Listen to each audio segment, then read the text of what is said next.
बिस्मिल्लाह الرحمن الرحيم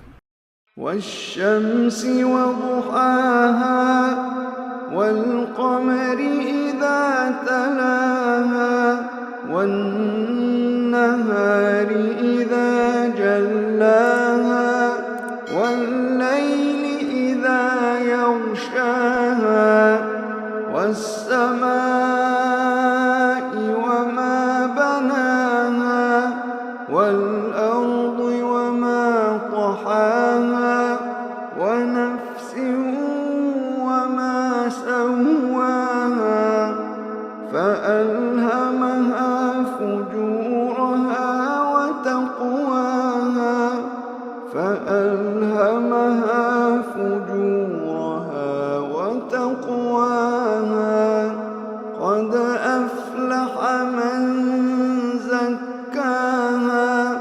وقد خاب من دساها كذبت ثمود بطغواها إذ انبعث أشقاها فقال لهم رسول الله ناقة الله وسقياها فكذبوه فعقروها فدمدم عليهم ربهم بذنبهم فسواها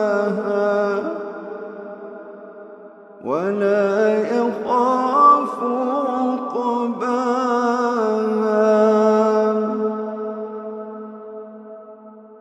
सूरज की कसम और उसकी रोशनी की, और चांद की जब उसके पीछे निकले, और दिन की जब उसे चमका दे, और रात की जब उसे छुपा ले, और आसमान की और उस जात की जिसने उसे बनाया, और जमीन की और उसकी जिसने उसे फैलाया, और इंसान की और उसकी जिसने उसके आज़ा को बराबर किया, फिर उसको बदकारी से बचने और परहेजगारी करने की समझ दी कि जिसने अपने नफ्स यानी रूह को पाक रखा वो मुराद को पहुंचा,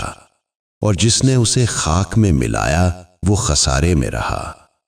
कौमे समूद ने अपनी सरकशी के सबब पैगंबर को झुठलाया। जब उनमें से एक निहायत बदबख्त उठा तो खुदा के पैगंबर सालिह ने उनसे कहा कि खुदा की ऊँटनी और उसके पानी पीने की बारी से हदर करो, मगर उन्होंने पैगंबर को झुठलाया और ऊँटनी की कूंचें काट दी, तो खुदा ने उनके गुनाह के सबब उन पर आज़ाब नाजिल किया और सबको हलाक करके बराबर कर दिया, और उसको उनके बदला लेने का कुछ भी डर नहीं।